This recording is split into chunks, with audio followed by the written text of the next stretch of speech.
Okay, today I thought we would go through chapter 17 or chapter 18 slides on free energy and thermodynamics. This is a fairly short chapter compared to the other chapters we've been doing, but it's really important. If you don't get chapter 18 down, thermodynamics, free energy, then you're going to struggle in chapter 19.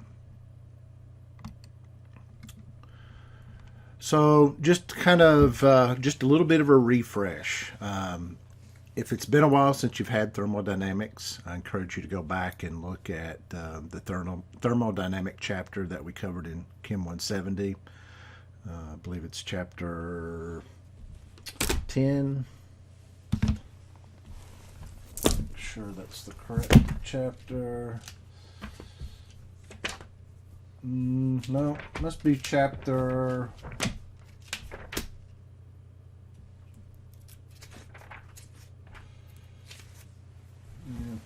I don't have it in front of me, so go back and look at... So the main thing, what you want to get out of the previous chapter is energy is the ability to do work. Energy is equal to heat plus work. Heat under constant pressure conditions is called enthalpy. We can only measure changes in enthalpy, so we look at it as delta H. So every time you see delta H, we're talking about changes in heat at constant pressure. The type of work that happens in chemistry is pressure volume work. So work equals negative P times the change in volume. So as gases are generated in a chemical reaction, they push against the atmosphere, so the volume expands, and that's a force pushing against the atmosphere. That's called pressure, which is force per area. And so if the system pushes against the atmospheric pressure and expands the volume, we would say the system does work on the surroundings, and we get that a negative value. Remember, negative means heat's leaving the system going to the surroundings, or work is being done by the system on the surroundings. So some of that you should know from that chapter, but heat's not the only thing that drives a chemical reaction. A thing we're going to look at in chapter 18 is entropy, which is disorder. So disorder also drives reactions as well. So you know it takes a long time to build a skyscraper, but it can come down very quickly with certain explosive charges, like we see in demolitions. We know that it takes energy to take your clothes out of the dryer and fold them up and put them nicely back into their drawers, but if no energy is applied, things tend to scatter. So it always takes energy to organize and to put things in smaller spaces, because there's less places for those objects to occupy. So some people use statistical analysis to talk about entropy, and we'll see a little bit of that in this chapter. So what we've talked about is, if you look at this slide, I really like it. I hadn't seen this one before, and that is reactants going to products. And so what you should know based off this diagram is that this is an endothermic reaction. How do you know it's endothermic? Because the reactants are lower in energy than the products. So it takes energy to get up to the products. It's like rolling a ball up the hill. So between reactants, so when we look at reactants initially and finally, we can talk about states. And remember, that's again something from that previous thermodynamic chapter. States are things that depend only upon measurement at one particular time, such as pressure, volume, number of moles, temperature. So think PV equals nRT. Those are the easy ones. Temperature, yep.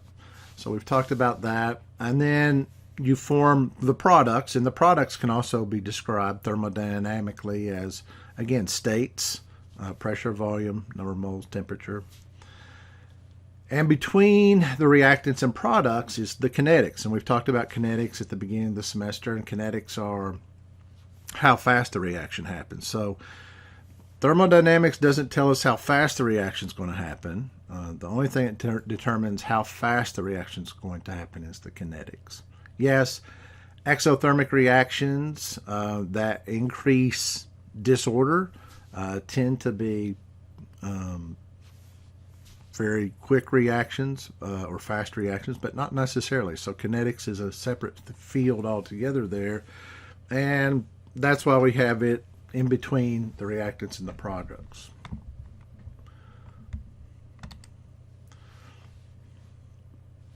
So one of the things we want to talk about is whether a reaction will be spontaneous or not. It's very, very important for us to know that when we add two substances together, does the reaction happen or does it not happen?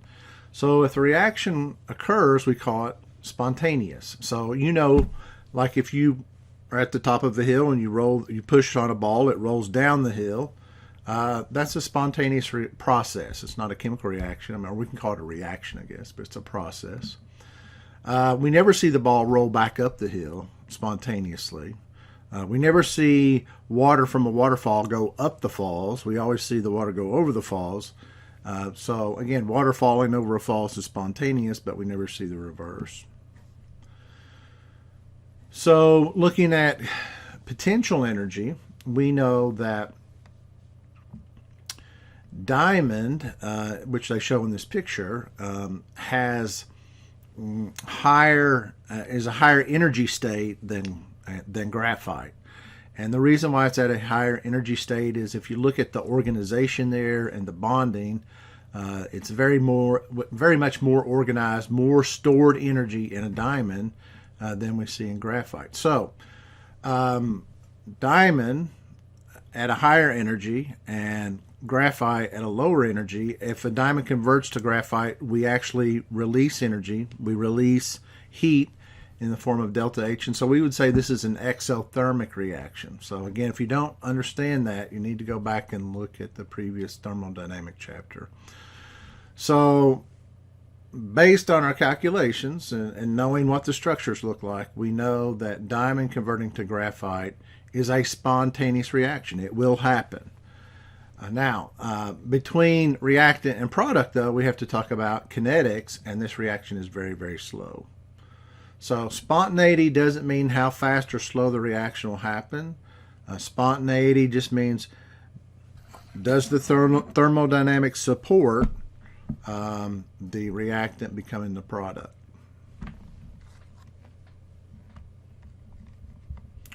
And they can't stress that enough, because that's what I find students. They think reactions that are spontaneous will happen quickly, and that's not necessarily the case. All right, any spontaneous process is irreversible because there's a net energy release, and so once that energy release and something's converted to a product, it can't, it doesn't spontaneously, if it spontaneously, like this car, rusts, then the reverse reaction would be non-spontaneous. So we're looking at, for spontaneous reactions, they proceed only in one direction.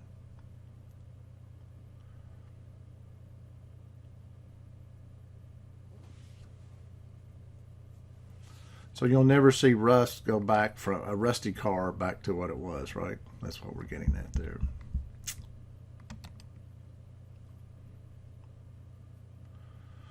So again, going back to the previous chapter, just remember, if things will release heat, they're exothermic. If the system releases heat to the surroundings, it's exothermic. We give it a negative value.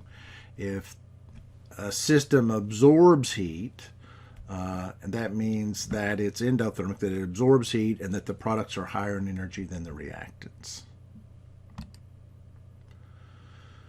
So enthalpy change, we've talked plenty about that. Again, we can't measure just enthalpy. We have to measure the change. I can't tell you how much energy or how much heat stored in an object until I destroy it, I burn it, I release, break the bonds, and so we can only look at changes in heat, changes in enthalpy.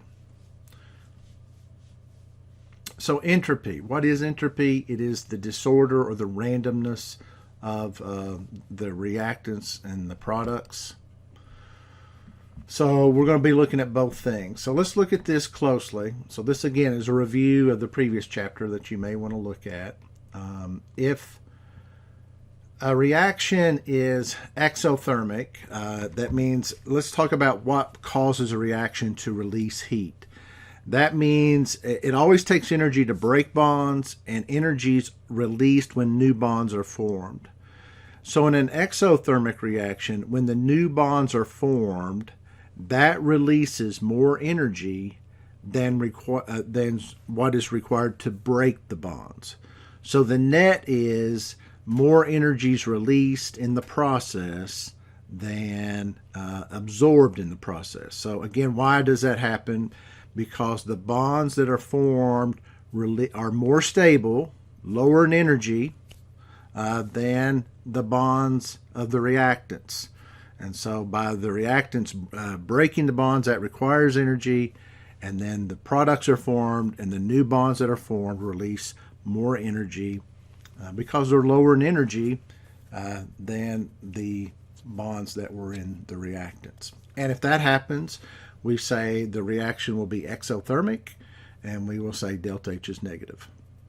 Now, if the new bonds formed in the products are higher in energy than the bonds broken in the reactants, then we have to input energy for this reaction to happen. And so that means energy has to come from the surroundings into the system, what we're interested in studying.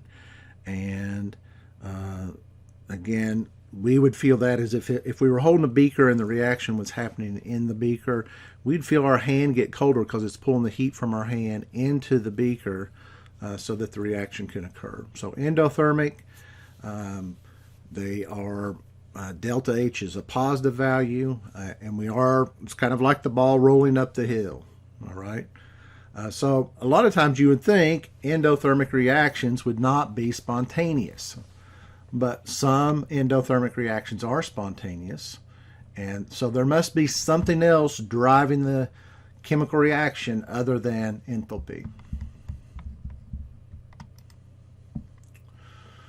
And that's entropy. All right, so entropy is given the symbol S.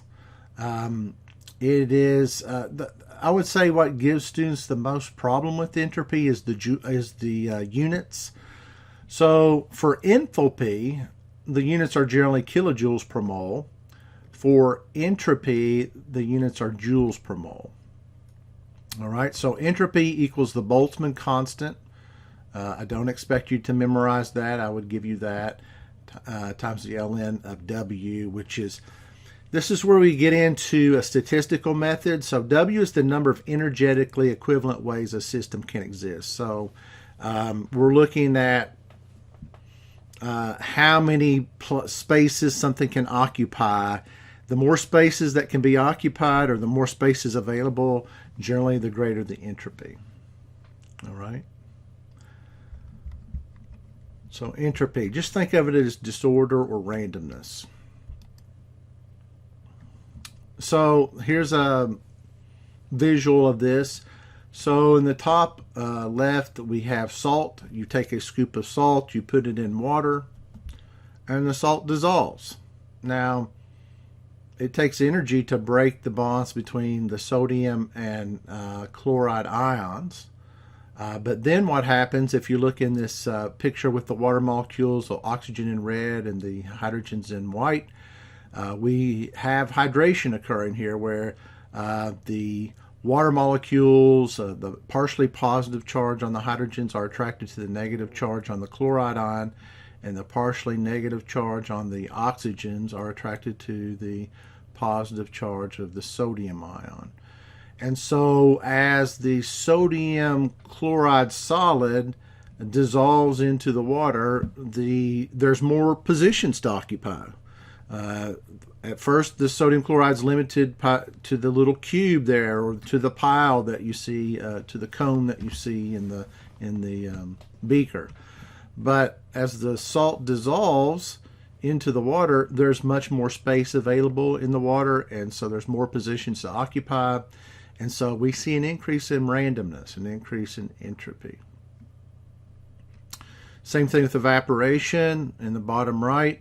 We have water molecules that are in the liquid phase. They are attracted to one another due to hydrogen bonding or dipole interactions. But some of the water escapes as a gas, and once it escapes as a gas, there's a lot more space above the water than in the water. And so again, we see anytime we go from a liquid to a gas, we're increasing the entropy of the substance.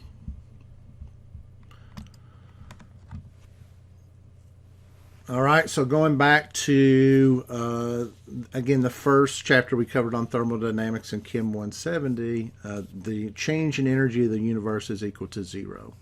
We believe all the energy that's in the universe is here. We don't lose energy from the universe. We don't gain energy from the universe. So what that means is if the change in energy of the universe is equal to zero, whatever the change in energy of the universe must be equal to the change in entropy of the system plus the change in change in energy of the system plus the change in energy of the surroundings. So whatever is lost by the system must be gained by the surroundings for the change in energy of the universe to equal to zero. So that's the first law of thermodynamics. First law says energy cannot be created or destroyed. That's another way to say it. Whatever's gained by one must be lost by the other, and that the overall change in the universe is zero. The second law of thermodynamics says that the total entropy change of the universe must be positive for a process that's spontaneous. So here is where we get into a little bit of debate. Is the change in entropy of the universe equal to zero, or is the change in entropy of the universe greater than zero? So let me just say most scientists believe today that the change in entropy of the universe is greater than zero. And this is how they explain it. If everything started from a point, like the Big Bang Theory proposes, as all of the particles expand into the void, we got more space for every particle to occupy. And so as long as the universe is expanding, which is what we see today, the change in entropy of the universe is greater than zero. Now, there is some scientists who think we're just in the expansion phase of the universe, but at some point the universe will slow down in its expansion, and then we'll go through the equilibrium where the universe will start to contract. And if that's the case, we may get to something where the change in entropy of the universe is equal to zero. So we're going to assume from here on out that the change in entropy of the universe is greater than zero. So what this means is when the change in entropy of the system is negative, that means that the change in the entropy of the surroundings must be positive. So we're looking at the equation, and for a big spontaneous process. So remember what a negative entropy change means. It means we're going from more order to less. We're going from disorder to order. Let's do it that way. Disorder to order would be a negative change. Positive changes in entropy that indicates that we are increasing the disorder. So negative changes decreasing the disorder, positive changes increasing the disorder. So here's something that kind of shows statistically, and it also shows what we know as a experimental data, is that if I have two containers connected together with a valve in the middle there that's closed, and over on the right hand side there's nothing, it's a vacuum, there's no particles in here. If I open the valve, then the particles will spontaneously move to the other side. Now, what are the possibilities? Well, the possibilities are all four particles move to the other side, or only two particles move to the other side. And there's other states there too. You could have three particles on one side and one particle on the other. So there's lots of different states that could actually occur here. You could have three particles on the right-hand side and one particle on the left-hand side, or you could have three particles on the right-hand side and only one particle on, or three particles on the left-hand side and only one particle on the right-hand side. So because you open the valve, there's more places now for those four particles to exist. And so these are so what you would see is that which one's more likely, state A, B, or C, and you would say C is definitely the most probable because there's more different, like if you label the ones on the left particle 1 and 2 and the ones on the right particle 3 and 4, there's more possibilities for different arrangements in state C than there are in state A or B.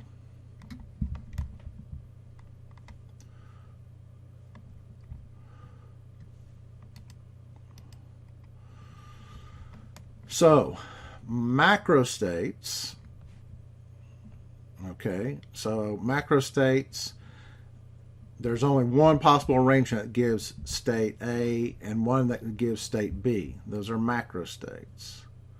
Microstates is how we start arranging each one of the different particles, 1, 2, 3, and 4. Is if you went from the top, 1, if you look at the right-hand side, the microstates, and you label the first one in the upper left is 1, and then the next one beside it 2, and let's say below the first one on the left bottom is 3 and 4. There's different ways those can be arranged. Those are microstates. So when you see C, you can see there's different possibilities of arrangement. They actually just physically look at it differently. Is it diagonal? Is it side by side? Is it up and down? So you can see you get a lot more microstates.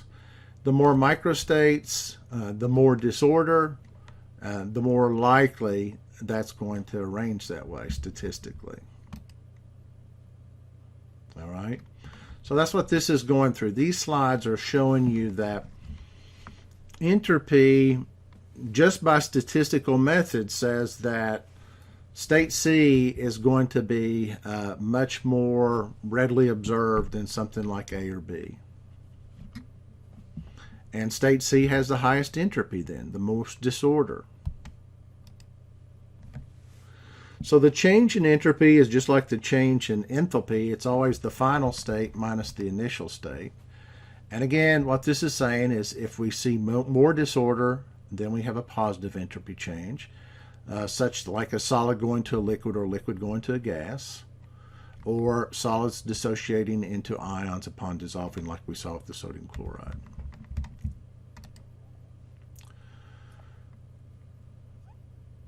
So this is showing you changes in entropy as temperature increases, and so we go from a solid, very order, definite shape, definite volume, to a liquid which has a definite volume but indefinite shape, and then we go to a gas, indefinite shape, indefinite volume. So as we go from solid to liquid to gas, we are increasing the disorder.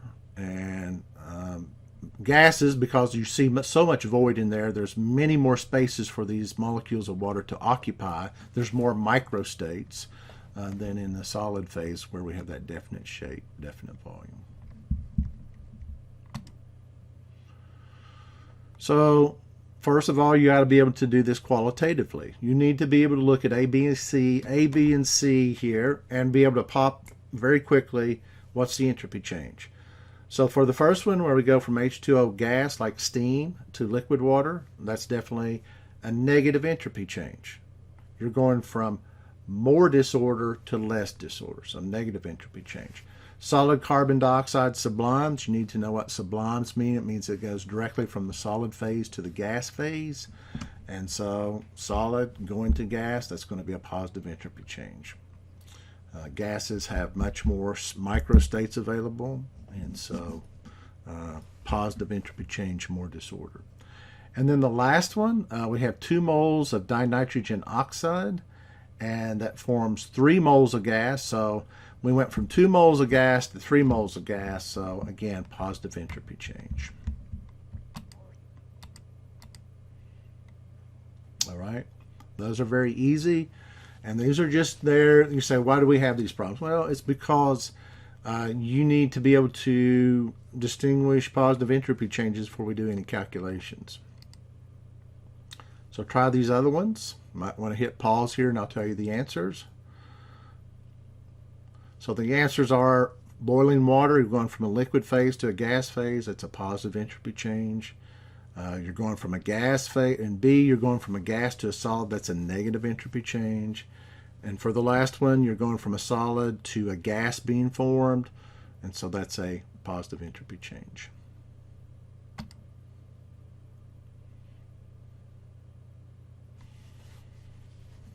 All right, so we're going to go with the second law demands that the entropy of the universe is increasing for a spontaneous process. All right, so it says, however, processes like the condensation of water vapor are spontaneous, even though water vapor is more random than liquid water. So think about condensation. You wake up in the morning, especially in the spring, and there's dew on the grass, and you go, how did that water form on the grass? And you go, well, there's moisture, and so there's H2O gas in the atmosphere, and then as the night cools, some of that H2O gas loses energy, loses heat, and condenses into the liquid phase. So it says if a process is spontaneous, yet the entropy change of the process is unfavorable, there must have been a large increase in the entropy of the surroundings. All right? So the entropy increase must come from the heat released by the system. So what we're looking at is the water itself. When it releases the heat, it increases the entropy of the surroundings. All right? Now you go, that sounds kind of strange to me. Well, let's talk about it. When you burn wood, that's you have a campfire and you're burning the wood, you know that's an exothermic reaction. It's going to excite the molecules around the campfire, and that's going to increase the entropy. All right, so an entropy increase must come from the heat released by the system. So as the fire burns, it releases heat from the system to the surroundings, which increases the entropy of the surroundings. Same thing here.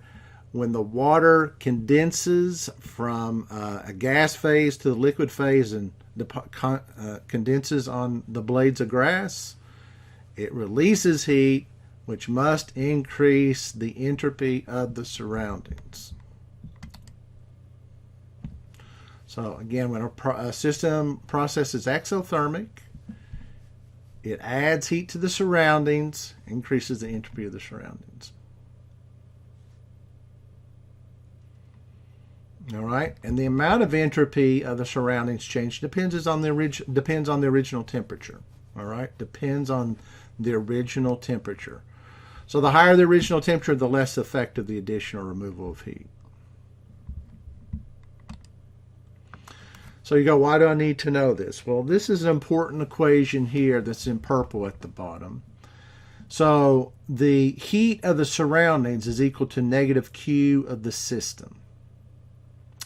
So you go, what does that mean? Well, if the system, like burning a fire, campfire, is an exothermic reaction, so let's say it's a negative 200 kilojoules per mole.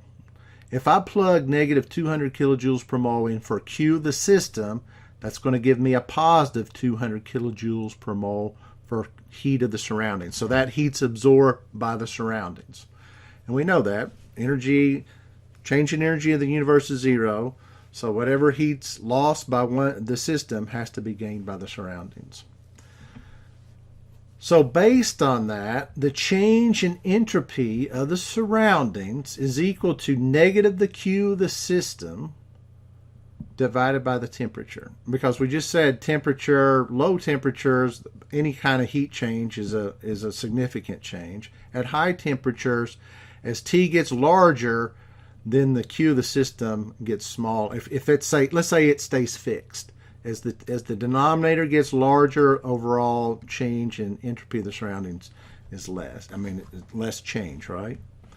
So what is Q of the system? Well, that's the same thing as delta H of the system. Because what is delta H? It's heat. It's change in heat. So the change in heat of the system, multiply that by a negative value, because that's how we relate it to this, the delta S of the surroundings. So this is important equation. Negative the delta H of the system over the temperature will give us the change in entropy of the surroundings. Think about it. Just think about the example I gave you and think about, yes, as that campfire burns and releases heat, the surroundings are going to increase in entropy due to addition of heat or energy. All right, so here's what it looks like as an equation, right? So here we have propane. You guys have heard of a propane grill. And so you have propane gas. It's reacting with oxygen gas, forms carbon dioxide and water. You know that. Any hydrocarbon burned in pure oxygen always gives you carbon dioxide and water as the products. There's our balanced chemical equation. Again, from Chem 170, we know that delta H is the heat of the reaction.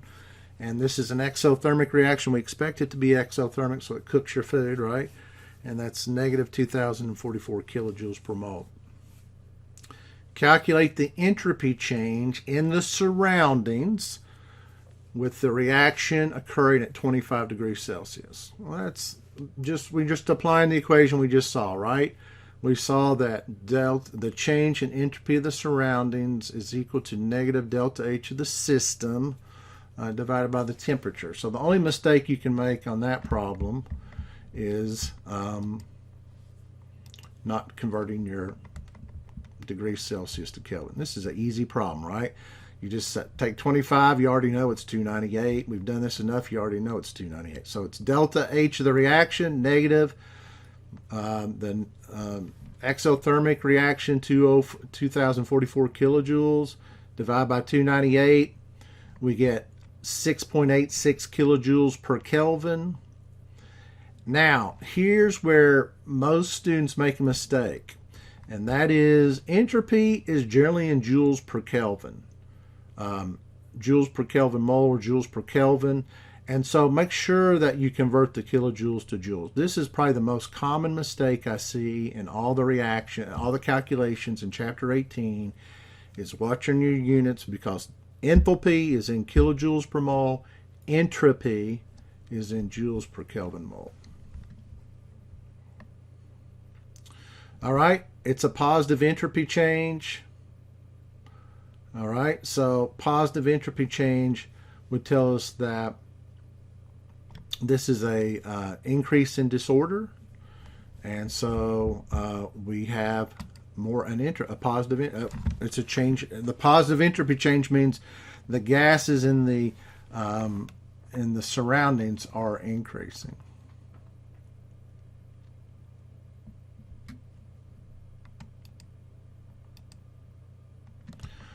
So you look at this, the surroundings are positive, the system is positive, and so the overall change is going to be positive.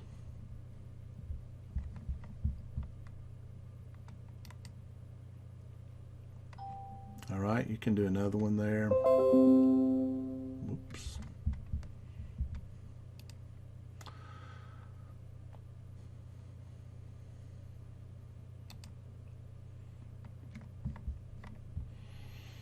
All right, so this slide is a great slide to say why we need to go from just looking at entropy to looking at a new term called Gibbs free energy. Because what this is saying is temperature dependence on the change in entropy of the surroundings. So if the temperature of the surroundings is very high, a little bit, and again, let's go back to that slide just to again to show what we're talking about.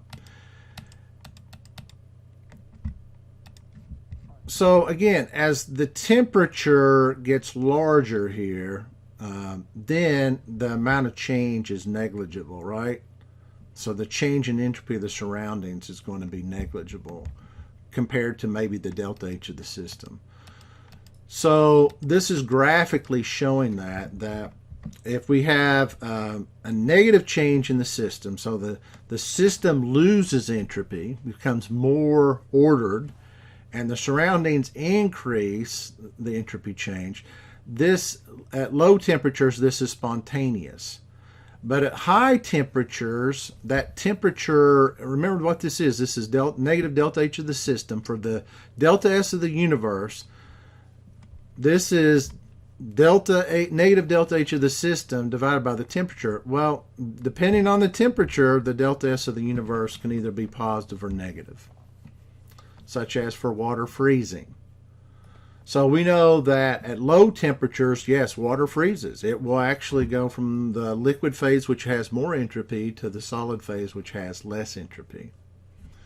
But at high temperatures, we don't see water freeze. It's a non-spontaneous reaction. And that's the effect of delta S of the universe there.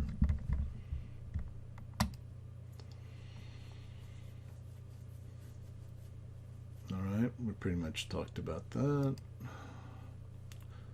So we come up with a new term, and this is the most important term in Chapter 18. This is what you're going to use in Chapter 18 and Chapter 19. So Gibbs free energy. So Gibbs free energy takes into account the enthalpy change and also the entropy change. So it looks at both enthalpy and entropy. So if delta H is negative, that's an exothermic reaction, and delta S is positive, that means we increase the entropy, this reaction will always be spontaneous, always, because delta G will be negative. So if delta G is negative, and we have delta, it's an exothermic reaction, and it creates a lot of entropy, that reaction is always going to be spontaneous, and delta G will always be negative. If delta H is negative, that means, again, exothermic reaction, and it's really large, and delta S is negative but small. That means we have an increase. Heat is given off by the system, but the change in entropy of the system is negative. It's actually getting more orderly, but it's really small. Overall, the delta H negative dominates over the delta S negative, and we still get delta G is negative.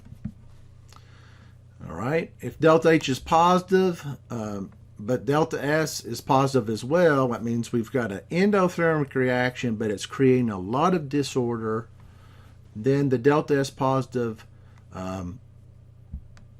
overall dominates over the delta H positive, and we're going to see in an equation here in a minute that this is going to make delta G negative as well. All right, so I'm going to let you look at the rest of those. The main thing here is that when delta G equals 0, you're at equilibrium. When delta G is 0, remember at equilibrium we have the forward and reverse reactions happening. That's a different state, right? So delta G is negative, or delta G is equal to 0 at equilibrium. Let me give you an example of delta G being equal to 0. So your car battery. So when you say your car battery's dead, that just means the electrons can't come out of one side of the pole, crank the starter, and go through the other pole. You've reached equilibrium in the battery, so no electrons are being lost, no electrons are being gained, and so you call it a dead battery. The chemicals are still in there. It's just there's not enough force. The reaction's not going in the forward direction enough to release the electrons, oxidation occurring, and the electrons are released, force through the starter, and then go back to the other pole and reduce what's ever at the other pole. So equilibrium is when delta G equals 0, and both processes can occur. So here's a nice example of what it looks like graphically. You have pure nitrogen and hydrogen. And so initially we know that Q is less than K. So here's the relationship between what we're talking about. This is really important too. the relationship between thermodynamics and equilibrium problems that we talked about. So initially, we have 0 ammonia, and so we know that Q is less than K, and the reaction spontaneously will occur. Nitrogen will combine with hydrogen and form ammonia. Now, at the bottom, we're at equilibrium, where Q equals K. All right, and then we go beyond where Q equals K. We have Q greater than K. And so now over on the far right, we have just pure ammonia. Notice this is a reversible reaction, and we know that things want to rest at the bottom of the energy, right? Just like if we had a ball, it would roll down the hill, roll up the hill, and then it would come back to rest where Q equals K at equilibrium. So it's spontaneous in the forward direction if we just have pure nitrogen and hydrogen. It's spontaneous in the reverse direction if we just have pure ammonia. But in the end, we're going to rest at a mixture of nitrogen, hydrogen, and ammonia. That's the most disordered, and that's where equilibrium lies. So here's the equation that you need to memorize. The change in Gibbs free energy of the system is equal to delta H of the system minus T delta S of the system. All right? T is the temperature. It has to be in Kelvin. And how we get this, if you go back up here, we know that the change in energy, or the change in entropy of the universe, we know that the change in entropy of the universe was equal to negative delta H of the system over T. We brought the negative T over, so now we have negative T times the change in entropy of the universe equals the change in entropy of the system minus the change in entropy of the system. All right? So this becomes delta G, and so we have delta G of the system is equal to delta H of the system minus T delta S of the system. And again, you go, why are we doing this? Because the bottom line is we want to know when we do a chemical reaction, will it do work for us or not? Will it work? Will it drive electrons through the starter, crank up the engine? Will the engine, when we add gasoline and oxygen or air, will it combust and drive the pistons down to turn the wheels and drive, and then give us momentum on the car? So that's what we want to know. Will the reaction do work for us? So this is a nice compact equation that will help you determine whether the reaction is spontaneous or not. And if it's not spontaneous, when will it become spontaneous? Or will it ever become spontaneous? So you really need to focus on or on this table 18.1. You're going to use this over and over again to determine whether the reaction is spontaneous or not. So if the reaction is exothermic in table 18.1, look at H, the enthalpy. If the reaction is exothermic and the entropy is positive, that means more disorder, delta G will always be negative when you plug it into the equation here, on the purple equation there. It'll always be spontaneous. Doesn't matter whether it's at low temperature or high temperature. So here's your example, dinitrogen oxide decomposing into nitrogen and oxygen. If the reaction is endothermic and the disorder, the entropy decreases, this reaction will always be non-spontaneous. Doesn't matter whether the temperature is high or low. It's always non-spontaneous. So here they show oxygen is never going to spontaneously form 2 moles of ozone. All right? So this reaction is non-spontaneous. Doesn't matter what the temperature is.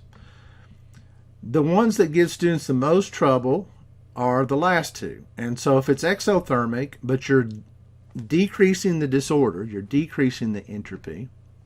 This is like H2O liquid going to H2O solid. What you need to know is this reaction is going to be spontaneous at low temperature. So temperature comes, if you go back up to the equation, temperature times the change in entropy of the system. If the temperature is low, then delta H dominates the equation. And if delta H is negative, then delta G will be negative. And so the reaction will be spontaneous at low temperatures. At high temperatures, the T times delta S system will be larger, and a negative times a negative makes a positive, and so that term dominates over the negative delta H, and the delta G of the system would be positive, which would be non-spontaneous. So really focus on number 3, the third row, and figure that out for yourself. Think about it. Think about if they're both negative, both the entropy and the enthalpy. In order for this to be spontaneous, enthalpy has to dominate over entropy.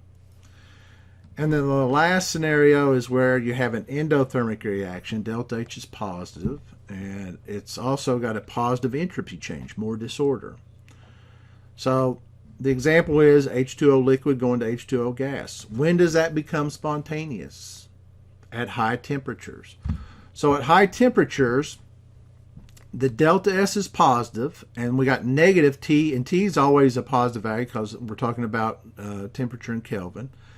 So overall, that term becomes negative. T times a positive delta S system gives us a negative value there overall. And if that's more negative than the delta H of the system, then delta G of the system, or more, yeah, that's more negative than the positive enthalpy change. Then the negative T delta S dominates over delta H system, and delta G is negative. So high temperature, last scenario, last row, high temperature, those reactions become spontaneous. Work on this until you feel comfortable and fluent in this, because to me, this is the first critical part that I see students miss because they don't spend the time really focusing on this and thinking about different scenarios and then trying to reason it out. So spend the time on it. All right, so let's look at a problem. So it says, consider the reaction for the decomposition of carbon tetrachloride gas. So we're breaking the carbon-chlorine bonds. We're forming a chlorine bond, and the delta H for this reaction is a positive 95.7. It's an endothermic reaction. It takes energy to break those bonds, and we're not getting enough energy released when the two chlorines bond together here. The delta S for this reaction is a positive 142.2, and we're going from a heavier gas to lighter gas, and we're going from 1 mole of gas to 2 moles of gas, so a positive entropy change. So positive enthalpy, positive entropy.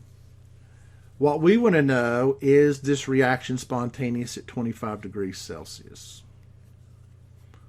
All right, so you're looking at it and you go, can I just look at it and tell? No, I can't tell just by looking at it. So what I do know is delta G equals delta H minus T delta S. And I know that the temperature is 25 degrees Celsius. I got to change that to 298 Kelvin. I'm going to plug it into my equation. Delta G equals delta H minus T delta S. Now, here's the most common mistake right here. You either convert the delta H into joules like they did in this example, because if this is not in joules, then you can remember, in order to add or subtract, both things have to have the same units. So 298 Kelvin times 142.2 joules per Kelvin, the Kelvin cancel out. We have joules and joules. We get a positive 53.3 times 10 to the third joules.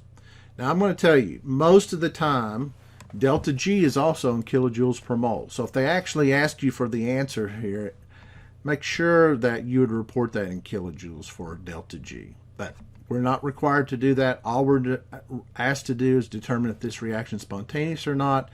Because delta G is a positive 53.3 times 10 to the third joules, or 53.3 kilojoules, this reaction is non-spontaneous. Part B, I find students miss the most, and it's really not that hard. It says, if the reaction's not spontaneous at 25 degrees Celsius, determine at what temperature, if any, the reaction becomes spontaneous. So to solve this problem, you know that delta G equal to 0 is equilibrium. So you just need a temperature that will make delta G negative. All right?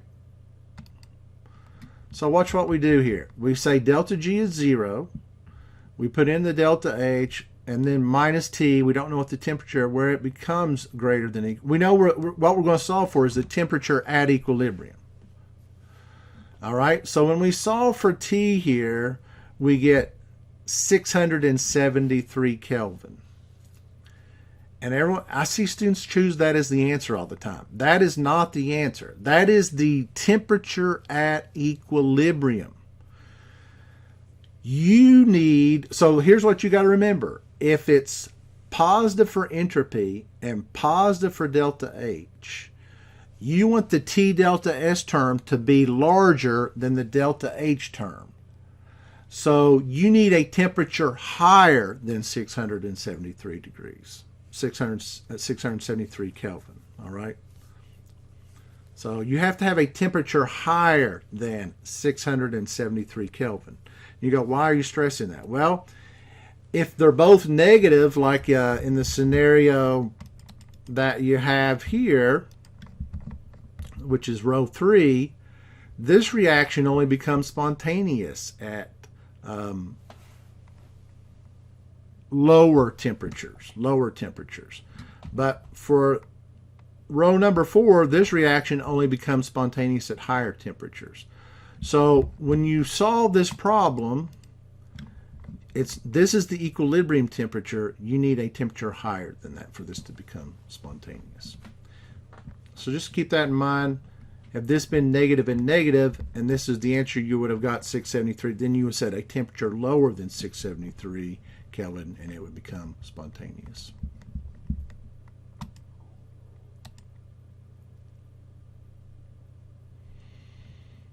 All right, so that's what this example is. Both of them are negative. So when you solve for that one, when you solve for the Kelvin, the temperature, then you would have to say lower than that temperature, it would become spontaneous. All right, standard conditions, make sure you understand this. Gases have to be at 1 atmosphere pressure. Solids or liquids are pure solids or liquids. Most stable form at 1 atmosphere pressure. And let me just say usually 25 degrees Celsius. That's not really required for the standard state here for this, but it's usually 25 degrees Celsius. And then the solutions all have to be 1 molar in concentration. All right, third law of thermodynamics. This is what's cool about entropy. So delta H we really can't measure directly. We have to, remember what we did? We said any element in its standard state at 25 degrees Celsius, 1 atmosphere pressure, that delta H, we assign that a 0 value. Delta H is 0. So like oxygen. Oxygen's O2, a gas at room temperature. Oxygen at room temperature has a enthalpy change of 0. So we define the 0 point just like we define height by enthalpy. I mean, the height by sea level, when we say sea level is 0. Water will level out at what we call 0. Anything above that is got a height to it. So enthalpy is the same way. Enthalpy, the heat, we had to have a defined point, and we said that any element formed from its, any element in its standard conditions at 25 degrees Celsius and 1 atmosphere pressure has an enthalpy change of 0 in formation. But entropy has a defining point. If you want absolutely no disorder, no randomness, it's a perfect crystalline solid at 0 Kelvin. Perfect crystalline solid at 0 Kelvin. We have a definitive point of what 0 entropy looks like. W equals 1, entropy equals 0. There's no more positions, right? The positions were all occupied.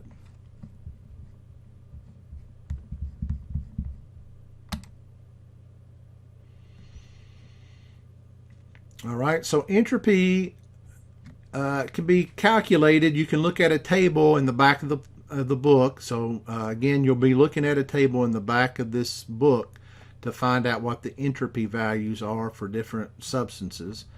But the change in entropy of the system is equal to the change in entropy of the reaction, and it's the summation number of moles of entropy of the products minus summation number of moles of entropy of the reactants. We saw the same thing when we did delta H of a reaction, right? We had the summation number of moles of delta H of formations of the products minus the summation number of moles of delta H of formation of the reactants. All right? So this equation you need to know, this is the equation you're going to use to calculate the entropy changes of the system, and you're generally going to be using a table to do this.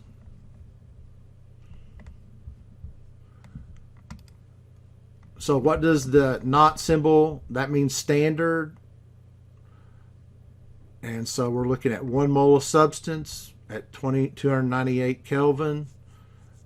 A particular allotrope, like what's the most stable form of, what form of carbon has the lowest entropy? That would be diamond, and then graphite would be above that.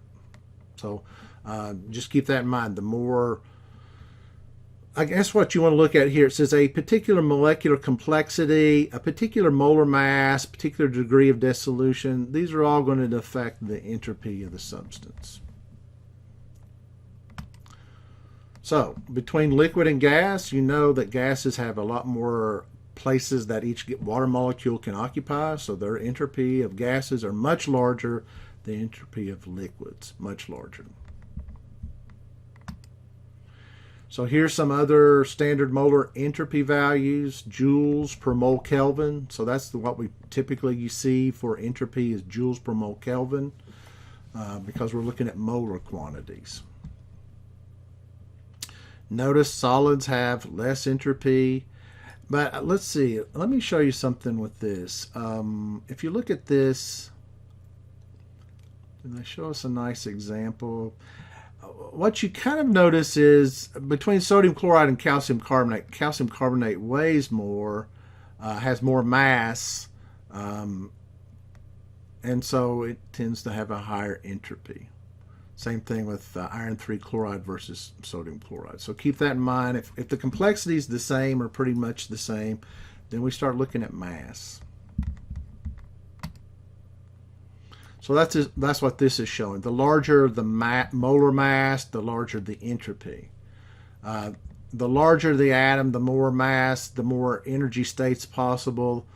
We know that xenon has more shells of electrons around it. There's more places the electrons can occupy. You can think of it that way as well. And so the larger the mass, the more entropy, more energy states. Again, diamond versus graphite. Diamond's much more orderly, much more constrained, less entropy than graphite. Even though it does have order, there is space, or think of graphite as planes of carbon, and those planes can move over each other. That's why when you write on a pencil, you're peeling off those layers of graphite onto the paper. So again, graphite has more entropy than diamond. Again, these are called allotropes. They're elements that have different structural forms.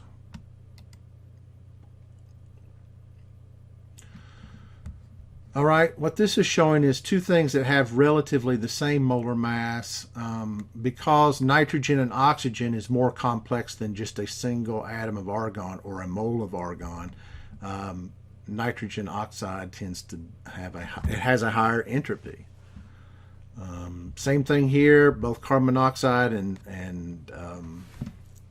ethene, which is it's a double bond between the two carbons, have about the same molar mass, but because there's more movement in those carbon and hydrogen bonds than carbon monoxide, which has that triple bond very strong, again, more complexity in ethene and more movement possibility than carbon monoxide, and so ethene has a greater entropy. So this is what they're kind of showing is the different motions that increase entropy. So You can have a translational motion, kind of back and forward. You can have a rotational where it spins around, and then you can have vibrational motions as well. So the more places, the more states, the more places these atoms can occupy, the more entropy.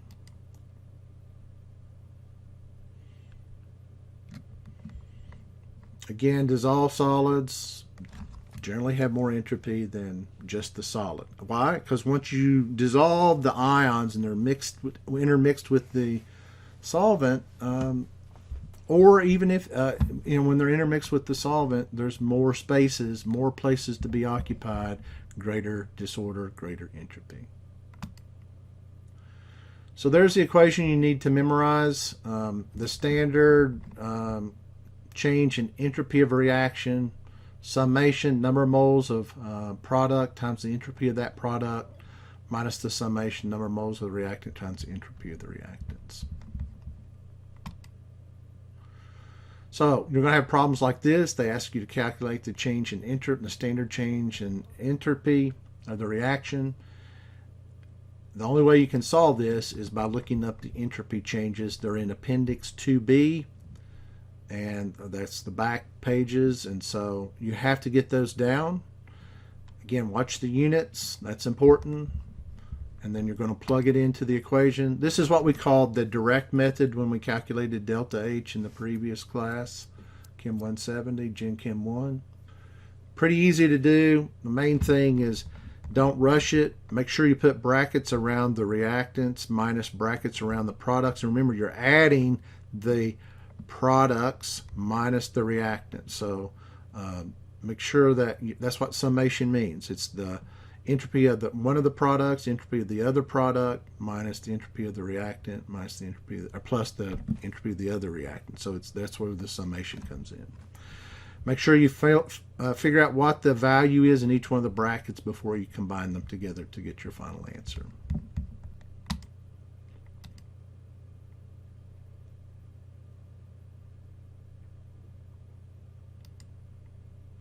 So there's a good check. If you are increasing the number of moles of gas, you would expect a positive entropy change. All right. These equations, especially the top two, you need to memorize both of these. All right.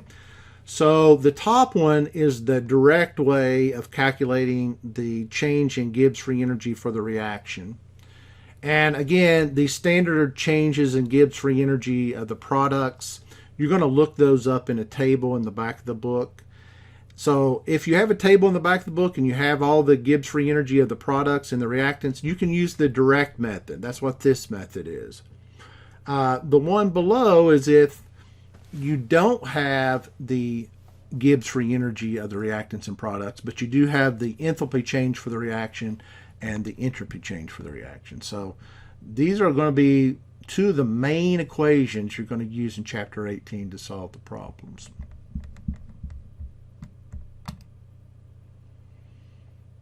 All right.